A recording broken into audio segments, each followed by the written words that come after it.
From Chiron Return and for the Pacifica Radio Network, welcome to Planet Waves FM. My name is Eric Francis Coppolino, your host for the next hour or so.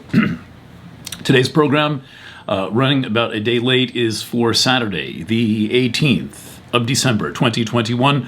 Welcome to our program wherever you may be in the world, in the future, or in your state of mind.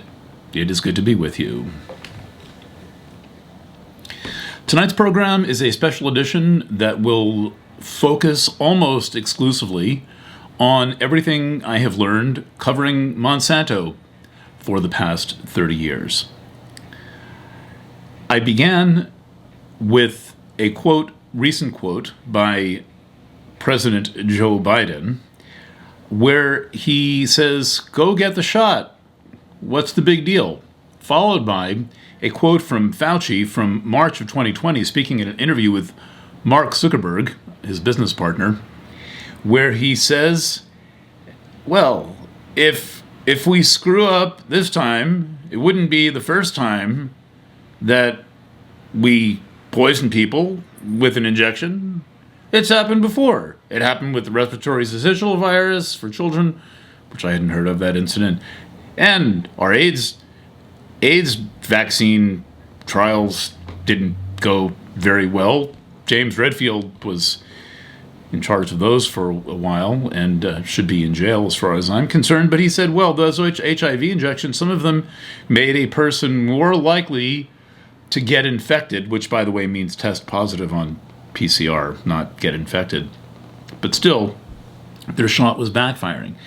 And this brings into focus the most important thing that I have learned in 30 years of covering Monsanto, and that is, what is intent?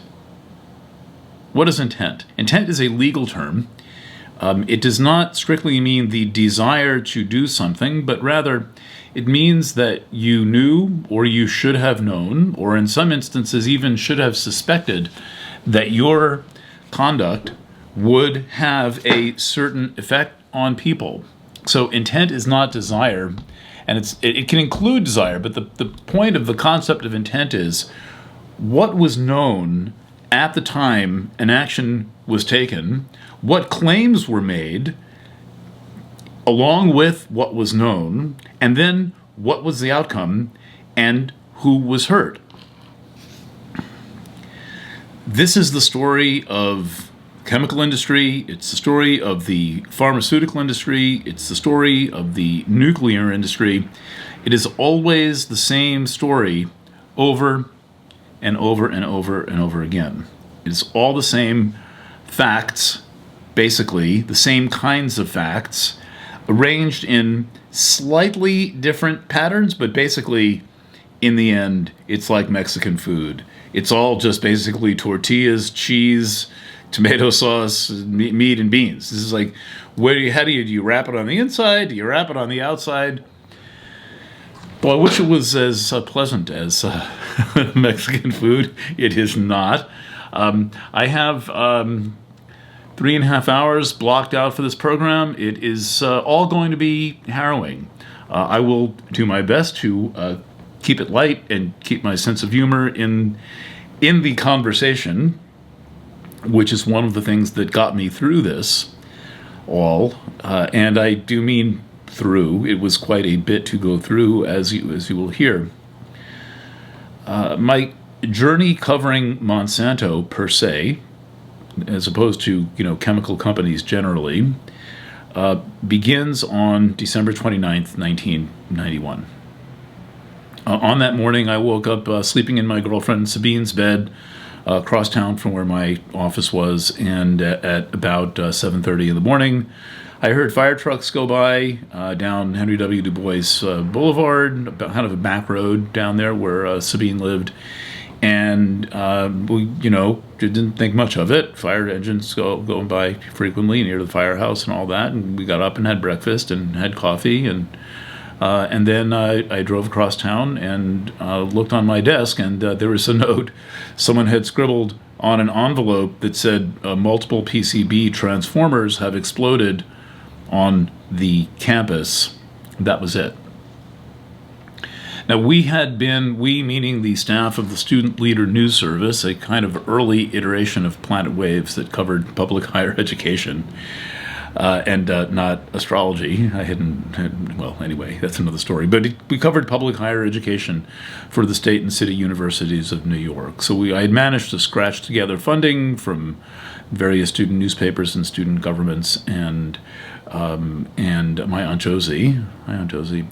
And we had gathered the staff from the city and from upstate, and everybody was crashing in my little house. And the night before, we had engaged for a fairly cheap fee, and dinner, an attorney named Ron McGuire, to basically fill us in on history. One of my theories of any form of journalism or activism or understanding pretty much anything is to understand what led to the current day. In the middle of this, we're having a wonderful time hearing stories from the trail from Ron, and the phone rings, and we are told that a campus in our coverage area, City College of New York, had a disaster occur just outside the gymnasium at City College, where there's going to be a celebrity basketball game, kind of rap star celebrity basketball game, and 8 students were crushed to death, 30 or 40 were seriously injured, considered one of the worst crowd control incidents in American history. We ended our class, basically our kind of little private teach-in. We went back to the student leader office and worked all night on the City College story. And just 12 hours later, a woman driving a car on South Butt Corners Road in New York, a very icy morning, her car slipped on the pavement. It hit a Central Hudson utility pole. It caused the crossbars to break, and 2 of the electric wires made contact and created an out of phase voltage situation, which is also a form of an electrical surge, because one of the legs exceeds the power capacity that it's supposed to have, and the power surge went 2 miles down the wires and into the campus system, and caused a chain reaction of PCB transformers, not a word or term currently very well known, polychlorinated biphenyls. These electrical transformers, which are everywhere you look in the world, you probably got 100 of them in your house, little teeny ones, and lots of big ones all around, used to come packed in this chemical called PCBs. So what that is benzene that's been heavily loaded with chlorine. So it weighs about 13 pounds per gallon, whereas oil weighs like 7 pounds per gallon. So it doubles the weight in chlorine, and it creates this kind of thick liquid that looks like thick motor oil that was used to prevent electrical arcing in the transformer and to also diffuse the heat from the coils, except that it was extremely poisonous and it didn't work so good. Now, I didn't really know too much about this. I was aware because I had a friend who was involved, and he personally, Peter Shipley, had recently made up a flyer about the 450 of these transformers in SUNY buildings, SUNY alone, 450 of these things, which were banned in the 70s, but the state had them on a kind of a grandfather clause. And he had walked up on lobbying day at the state legislature, he had walked up and down the corridor and delivered his warning to state legislators, saying that there are 450 transformers in SUNY buildings ticking like time bombs. And one day, the time bomb went off. So we had just spent the night, my colleagues and I had just spent the night on the City College story, and then 12 hours later, a little bit more, suddenly we're confronted with this total disaster on the new Paltz campus. I mean, everyone who knows anything about toxins knows that when PCB transformers or any PCB incident occurs and there's partial combustion, these PCBs will convert to chemicals called dioxins and dibenzofurans. Very similar. They're said to be more toxic than PCBs, but they all work the same way. They're all endocrine disruptors, which then cause various cascading reactions in the body. So it's not quite like they're acute poisons. It's not like cyanide, but it permanently poisons the endocrine system, and it's nearly impossible to get out of the body once it's in the body. I did not know any of this at the time. All I knew was that the campus that I covered, my news service was camped out 3 blocks away from the SUNY New Paltz campus, where I was formerly a TA and grad student. Was covered with guys in spacesuits. And, of course, it explodes into the press. I stayed home that day. But the next day there was a press conference on the campus at police headquarters. Campus, of course, closed. The administration calls a press conference. I go with student leader news service at city editor Ian McGowan, very, very close friend and quite a brilliant, A-plus brilliant journalist. And we walked across the campus and saw the aftermath of the day previous disaster, with chemical waste barrels, kiddie pools, folding chairs, tarps spread around, and warning tape sealing off the areas where this thing happened. Of course, the stuff is released generally into the environment. Ian and I walked back past Bliss Hall. I went underneath the yellow tape to get a close-up shot of the exterior of the Bliss Hall, an all-women's dorm, part of a larger complex of 1,000 students, where all of the transformers failed in that one complex, Cape and Gage, Bliss, and Scudder Halls. Got some photos of the transformer area. They're the only photos that exist of that. And we proceeded to police headquarters and listened to a press briefing where we were told, how wonderful everything was going to be, and they were immediately blowing smoke, no pun intended, because there had been plenty of smoke, telling us this is just all fine, don't worry, we'll get a cleanup contractor, and we'll be back to normal in no time. Not satisfied with this, I began digging into the story. Now, I had chemical journalism experience previously on one very helpful article. Back in 1983, as a student at SUNY Buffalo, I was moving up the ranks of the campus magazine and spent the summer of '83 reporting a story on the intent by the state of New York to resettle the Love Canal neighborhood. A neighborhood built, I guess, in the 40s and 50s and into the 60s on chemical waste dumped 23,000 tons of benzene, toluene, PCBs, dioxins, and some of the remnants of the Manhattan Project were all thrown in a trench, was filled in, and the land was sold to a school, and a neighborhood was built around it.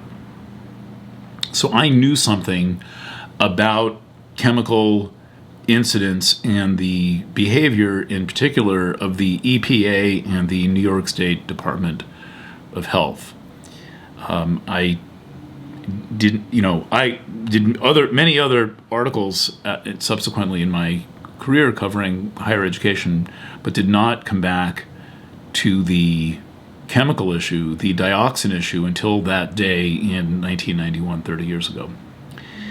And it is very good that I understood something about the conduct of these agencies, because it had me on alert, had me aware not to just believe what I was told.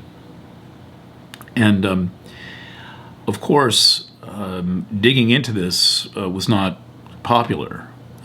Within the first week, the campus arrested me for attempting to stay in a faculty meeting where they were going to brief the faculty. As far as I was concerned, I had recently been a TA. I was close enough to be on the faculty, but they threw the entire press out. The entire press was locked out of this meeting, and I went in and refused to leave the meeting. And I sat there, and they tried to ask me politely to leave, and I refused to do so, asking whether I was under arrest. And on the third time I asked that, Dick Barnhart, the police chief on the campus, personally arrested me. What a special privilege. Book 'em for simple trespass.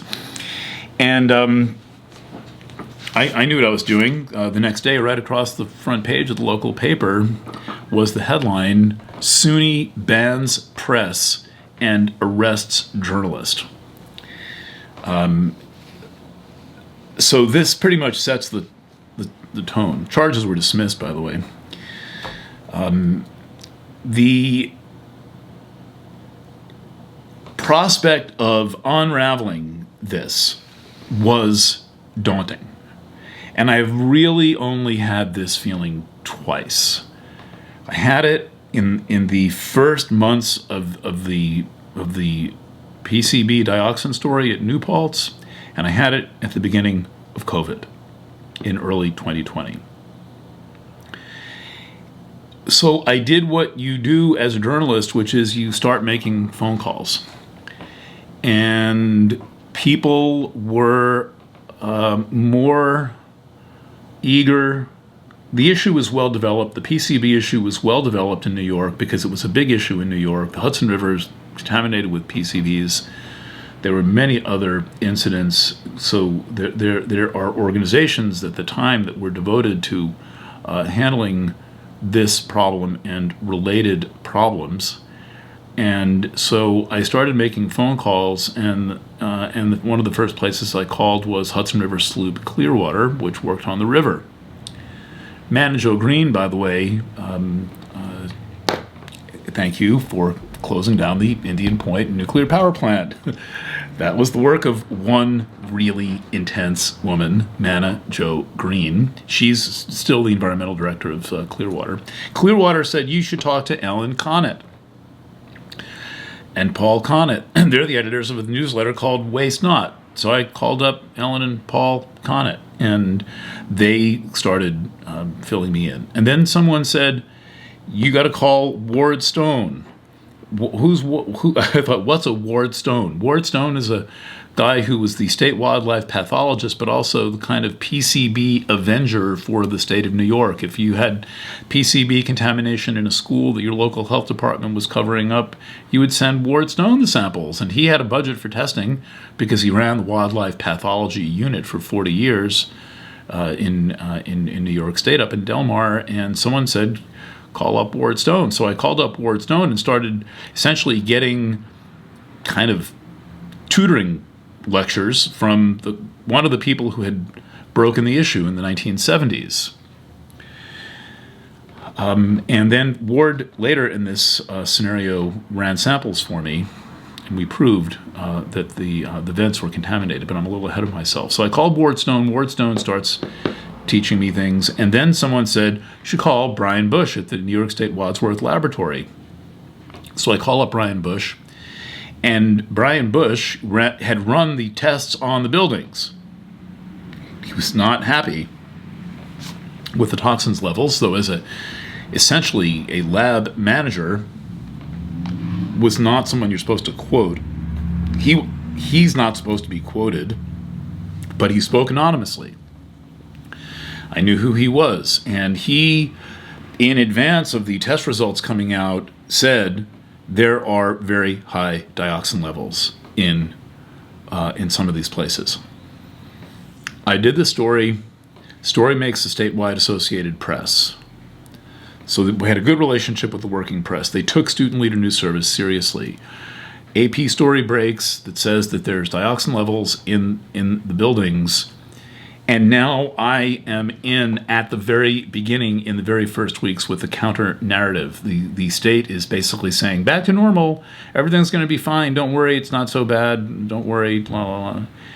Not so bad. And we've got Brian Bush in the New York State Wadsworth Lab saying, well, you've got dioxin levels, and this was proven when the report was issued. So this is the setup at the beginning, and it would have been me against them had I not built a team of people around the country who helped. So one of those people turned out to be a guy named Dave DeLucia, an EMT, paramedic, actually, ambulance driver, full-time, that's his job. And I get a phone call from him, and he says, well, we saw the AP report saying that there's dioxin levels at SUNY New Paltz. We're coming tomorrow. So he shows up with his friend Spearhead and a case of beer and a big pack of documents in a pickup truck held together with bungee cords. They drove from Syracuse, slept on my floor, and I got like 2 solid days of lectures of how to handle a toxins issue when dealing with New York State, because these guys had been involved in a toxins issue at SUNY Stony Brook, where there was a fire in a janitor's cleaning closet that contaminated the Javits Lecture Center at SUNY Stony Brook with PCBs. And in the process of doing so, they had dug all the way into the Binghamton State Office Building, not SUNY Binghamton, but just a state office building in Binghamton that had been contaminated in January 1981 with PCBs and dioxins and was still closed at the time. So they brought me still have these documents. They brought me a stack of these old microfiche printouts from the Binghamton office building story, and then all the documentation on Stony Brook, and taught us the game that the state was going to play. There's a game. They have a set of rules, and you enter their game initially on their terms.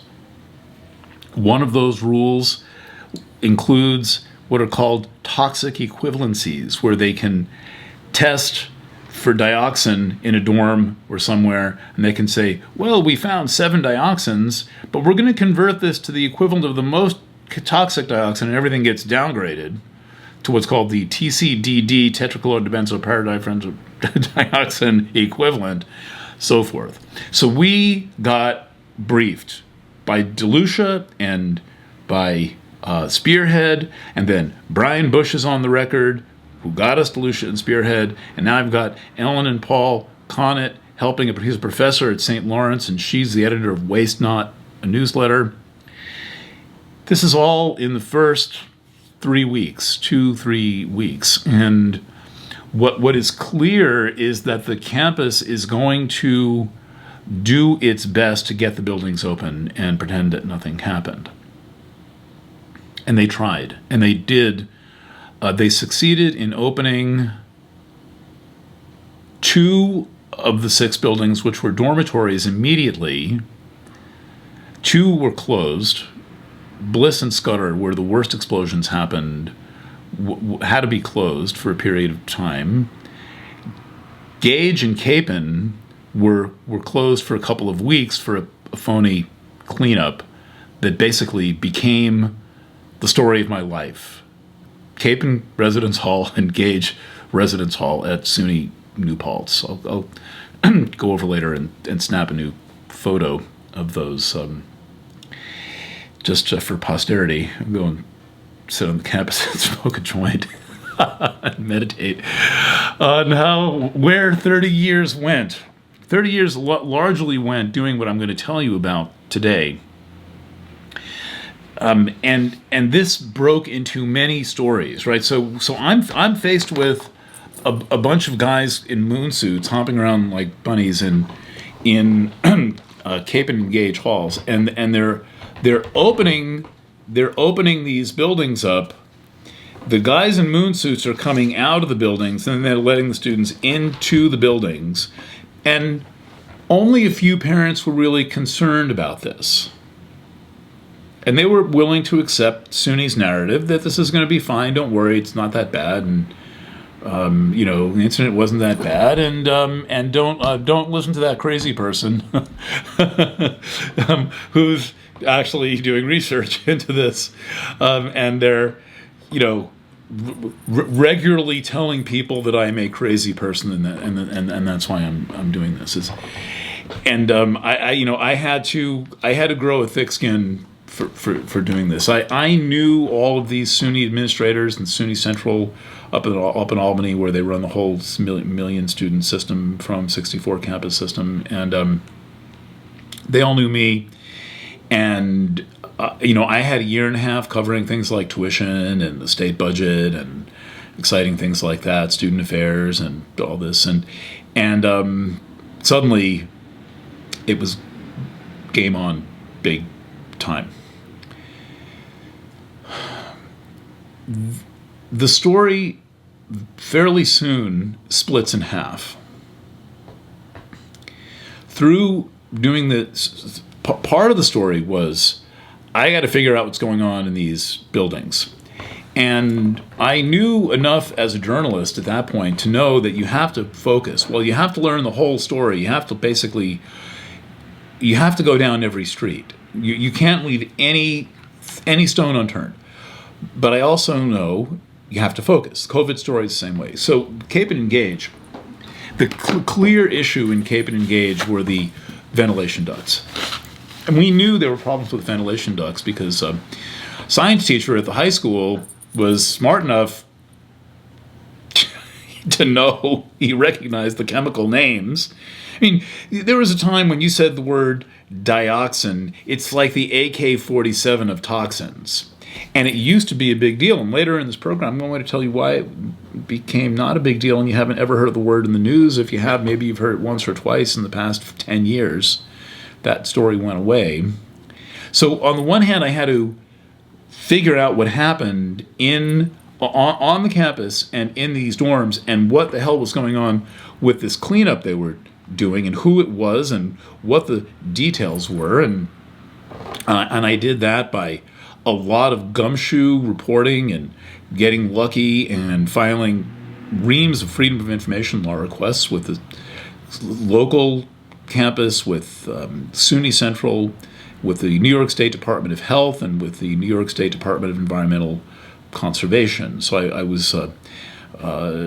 was challenging 4 agencies to produce their documents on this issue. So then the story splits in half. And that is the story of how a local incident on a campus became an international story. And the way that happened was that I did persistent, sincere, accurate coverage of the PCB issue locally. I had a gig with a local paper called the Huguenot and Highland Herald that became the New Paltz Times, Kingston Times, Woodstock Times group, which some of you may be familiar with from other programs. So I'd known them since 1989. It was now 2 years later, and I was able to start covering this in the New Paltz local town paper. And every week I would do a new story, and then I would take 10 or 20 copies of the newspaper, I would cut out my articles, and I would send them places. I would send them to the Connets, and I would send them to, I don't know where, I sent them everywhere. I sent them anywhere I could think of to send them, I sent them. And they wound up in the hands of Carol Van Strum, who was still on the Planet Waves masthead, and her then husband, Paul Merrill. And that changed everything. Who were these people? Paul Merrill was an attorney who was involved in a case against Monsanto. It was Nevada Power Company, a utility in the electric utility in Vegas, the one that lights up the whole strip. That one, famous electricity. We've all seen some of it. And Paul was a discovery specialist working on Nevada Power versus GE Monsanto and Westinghouse, and they had documents from a lot of cases, PCB cases. And they had one of the guys managing the lawsuit, a guy named Bill Snyder, this kind of soft-spoken Hoosier, Indiana guy, would call me up every day, ask me how I was doing and what I was learning, and he was basically checking me out. He would give me some tips, he would send me an occasional document, and his job was to just sit there all day and manage this lawsuit, and part of managing the lawsuit meant trying to identify some journalists who were willing to do the story honestly, which is a problem when it comes to toxins. It was a problem then, it's a problem now, and a lot of people who start writing about PCBs and dioxins end up flipping and going to the dark side and advocating for how safe they are because it pays better, and and people don't call you crazy, and you're more likely to have a career on the other side of this thing. And he realized that I was not of that ilk, and finally, one day, one of our many daily phone calls, we probably talked on the phone 50 times, and he said, look, you're going to get a FedEx package of documents that we're using as exhibits in this Nevada Power case. Do whatever you want with it. Give it to another journalist, write the story yourself. We're looking for front page coverage in the Las Vegas newspapers. Like, all right, whatever. Waited. The documents were delayed. They came maybe 6 or 7 days later. I got a FedEx package, a couple of pounds of these things, and I had my first tranche of documents. And turns out that this was what happened in New Paltz was basically planned. It was happening all over the place, and in other words, it had happened hundreds of times, and the companies knew that this would happen.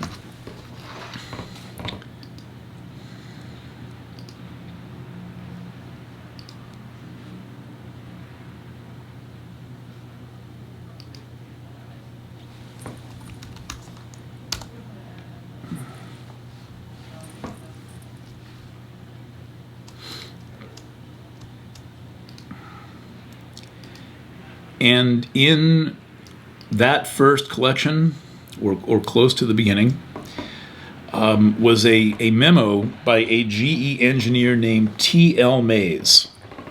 And Mr. Mays wrote in a memo that was circulated throughout engineers working on the issue, quote, as you know, Westinghouse had a network transformer explosion recently and had 2 fatalities. Quote, close quote. Mays also mentioned that some grades of PCBs apparently create an explosive gas when transformers malfunction. They create phosgene, nerve gas, phosgene, a danger the company concealed from its customers. Neither were customers informed that when burned, as in an explosion, PCBs create dioxins and dibenzofurans, although the manufacturers knew this by 1970 at the latest. In fact, PCBs were aggressively marketed as safety products. The manufacturers even convinced insurance companies to require their customers to use PCB transformers. I'm thinking, oh, really? Really? This is how this happened? They knew this? They knew this would happen? So I start assembling this angle of the story, what the manufacturers knew. And this became the story. But I kept pursuing the New Paltz story. I was not going to just be like, oh, now I've got the big national story, the international story. Screw my hometown. Nah. I stayed the getting these documents from the Nevada power lawyers, which had been extracted from the companies in a series of discovery actions. When you sue a company like Monsanto, and your suit is accepted and it goes forward, then early in the lawsuit is discovery, and the lawyers for both sides discover one another. And what happened was that the attorneys for Nevada Power and another company called Stroh Die Casting had, and other incidents, extracted tens of thousands of pages of documentation laying out the entire history of PCBs and dioxins, which had never been reported in the press. And I've suddenly got this story in my hands. And I got it because I was willing to do the work. It took me a year to get there. It took me a year to get that envelope of documents from Bill Snyder and Paul Merrill. A year. Probably I wrote 15, 20 stories on the new Paltz incident, and then I knew what I was looking at with these documents, and it only emboldened me on the local story.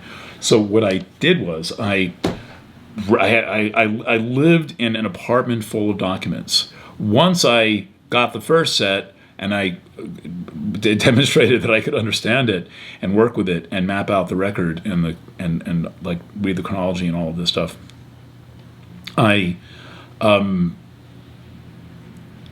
kept going, but I assembled all of those memos into a proposal that I sent to the Las Vegas Sun and the Las Vegas Review-Journal, and said, look, I've got a big story. Your power company is suing Monsanto, GE, and Westinghouse for contaminating the entire electrical grid of Las Vegas, and here are my documents. I've got them, and the Review-Journal blew me off, and the Las Vegas Sun hired me sight unseen to do a 3-part page 1 series starting on a Sunday in early 1990,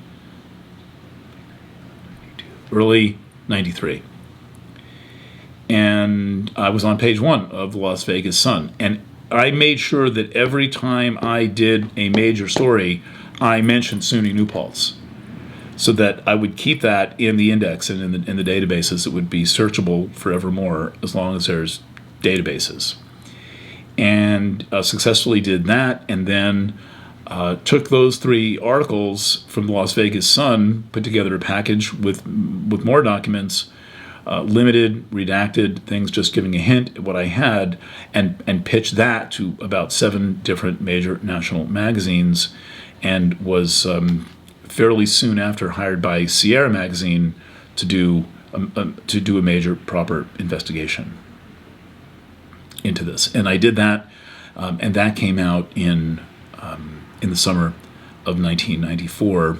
That's available. It's called Conspiracy of Silence, and it's right on the page where this program is. Now, while all of this was happening, I was fully involved in the New Paltz story, and this went on for years.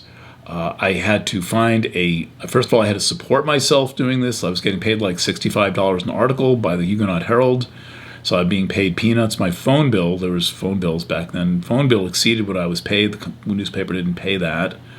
Sierra didn't really pay me very much. They paid me $2,500, including $500 expenses to do the story. That took 3 years, 3 years, so I had to scratch out a living, i.e. buy beans and rice, basically, to keep going and pay my little tiny rent. I was living in a chicken coop, in a converted chicken coop, and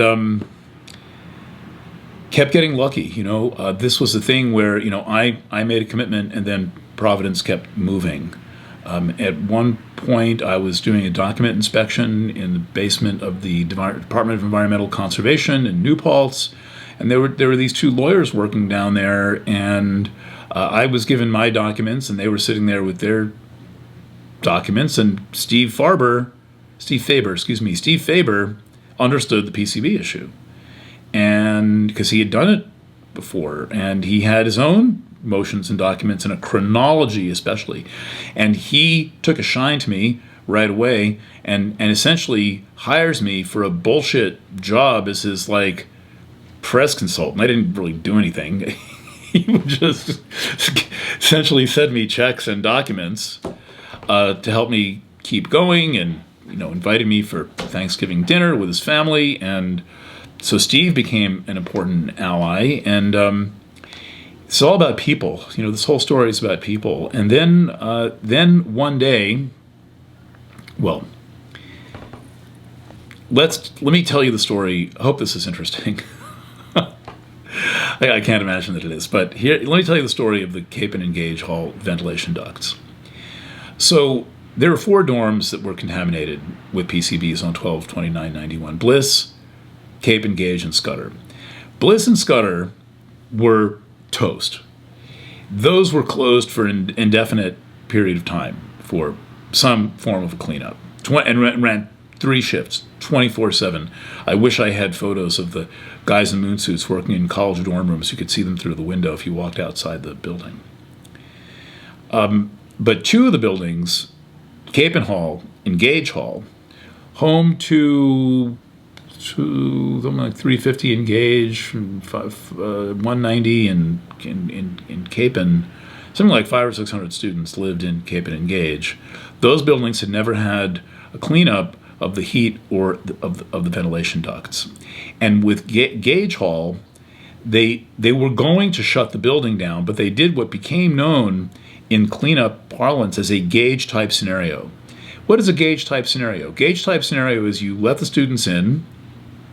The students live there, run around in their bare feet and socks, taking showers and running steam through all the vents.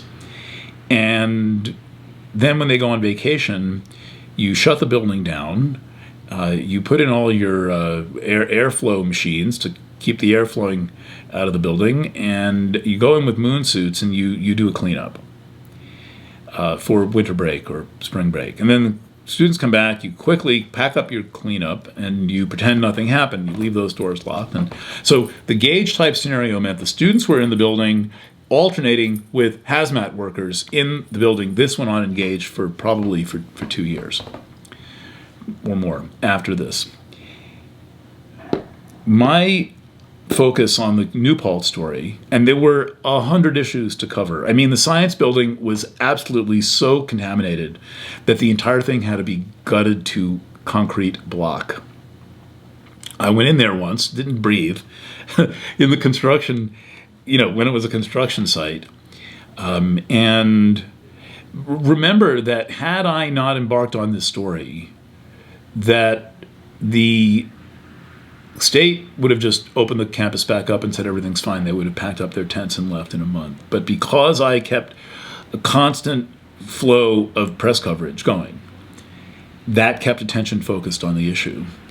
And I kept getting lucky because every time I wrote a story in the Huguenot Herald or the Woodstock Times, at least one of the bigger papers would basically redo the story and put it on page 1 of a major daily paper in the area. So I was just a little guy at a little weekly paper, but my work checked out, and it was a real issue, and there was a little bit more skepticism about the government in that era. So I had big ground support coming from other portions of the press, and I made it known that my issue was going to be the Cape and Gage Hall vents, because I knew the issue, and because I had unraveled it.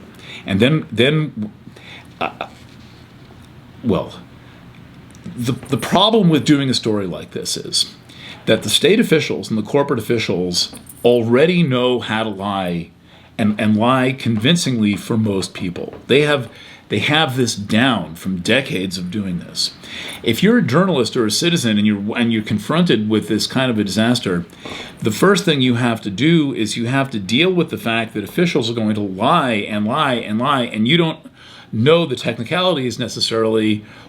So I was in a position of having to, first of all, disprove their lies and then establish what actually happened.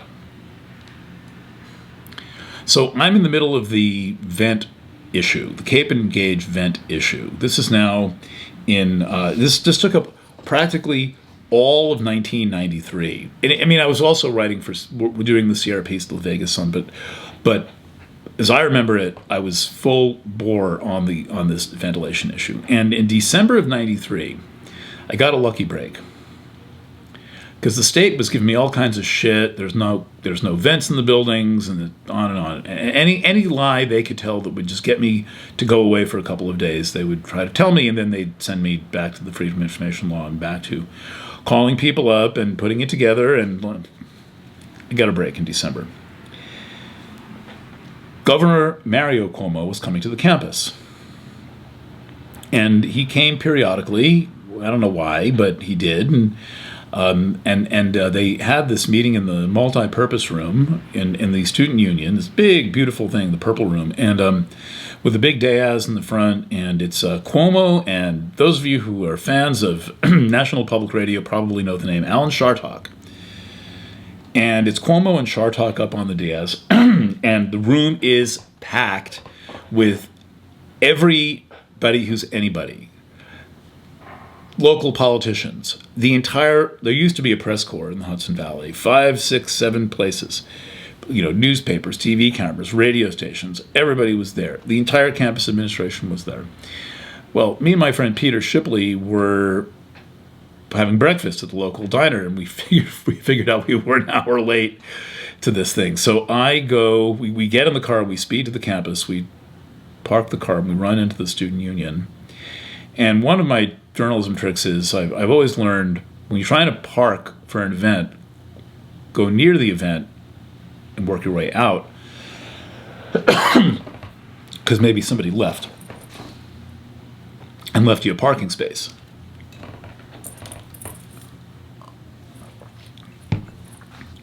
And in an in-person event, go to the front row and see what's going on. There was a seat saved for me in the front row, I believe by Jesus. And I sit down in the seat, and they have Cuomo's going on and on. Alan Upchuck, as I call him, is going on and on. And I keep writing a question on the official question form. The question form keeps getting sent to the back of the room. They have like a area where all the press guys who handle the governor are back there. And they're not, my question's not coming up. I don't know how many questions there were, but I asked about the events in Cape and Gage Hall.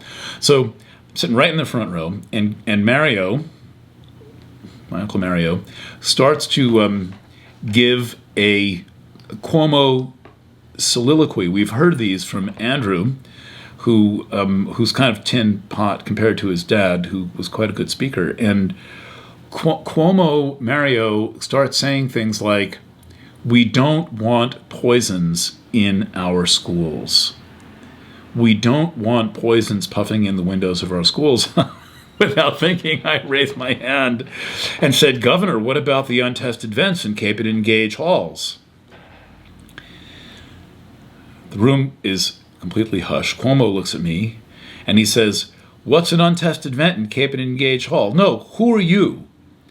So I'm like, "Well, I'm Eric Coppolino. I write for the local paper. I'm doing this story about the PCB incident in 1991, and I want to know about the untested vents in Cape and Gage halls. The state's claiming there are no vents. I have evidence that there are vents outside." And Cuomo says, "We'll check.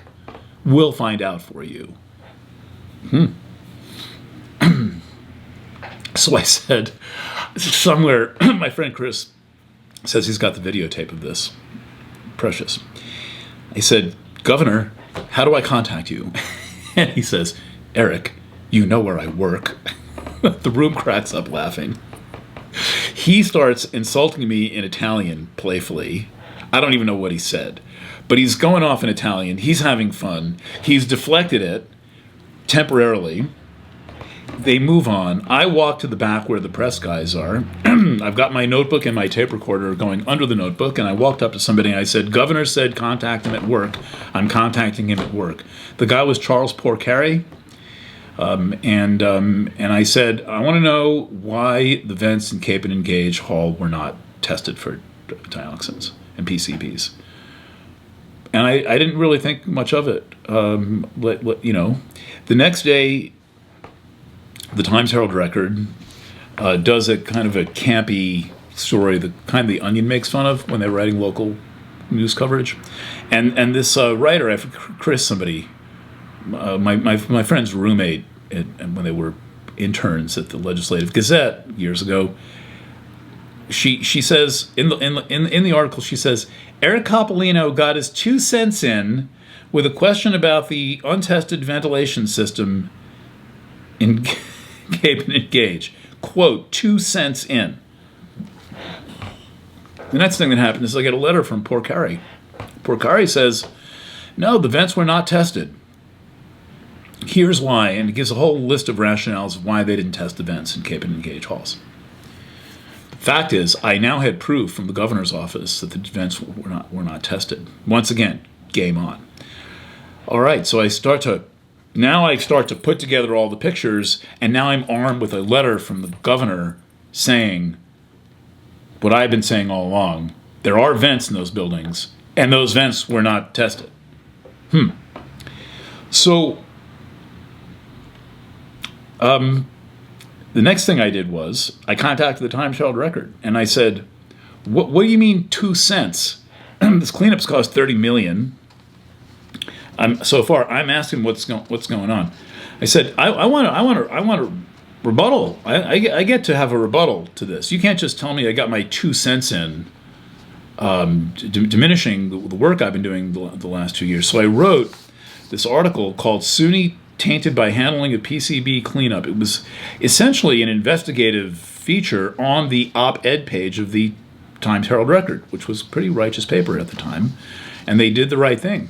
And in that article, which I will link for you, I mentioned, $25 million and still counting costs of the cleanup. The public deserves a closer look at the issue. Governor Cuomo's office wrote to me on October 27th with a letter essentially saying that the Gage vents were never checked because they're exhaust vents and they theoretically don't blow into rooms and they don't connect with student dorm rooms. Just the bathrooms, lounges, utility closets, and laundry rooms. So it's like wearing a mask when you're standing in a restaurant, but not when you're sitting. Well, as long as the ventilation ducts don't go to the student dorm rooms, it's fine if they go to the laundry room and the lounge and the utility closet and every freaking place else, and the shower stall and the toilet stalls and all that ventilation system. It's an exhaust vent system, but those can run in both directions depending on the barometric pressure and all this other stuff going on. So this revives the issue, and now I've had the governor's help.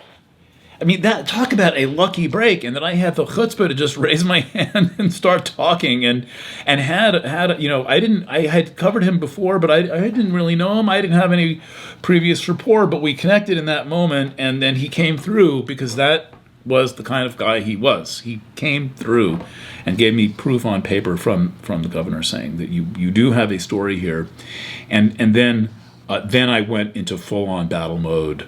With the vents, and within days of that happening, I went into Gage Hall with Christopher S. McGregor, who became my friend thanks to the fact that they threw me off the campus and I got in the papers because they banished me from the campus, and then it was kind of the perfect storm, right?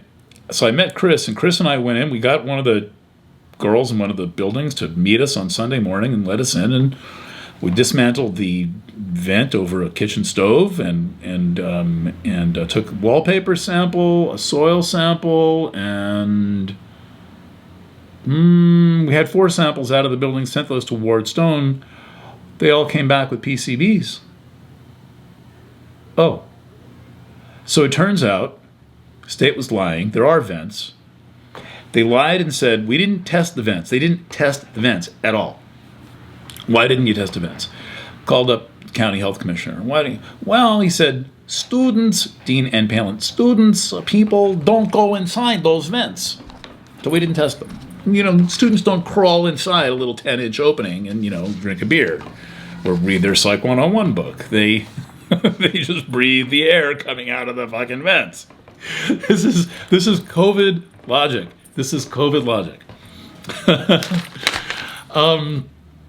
And the next thing I knew, the state went into Gage Hall and cleaned up the vents.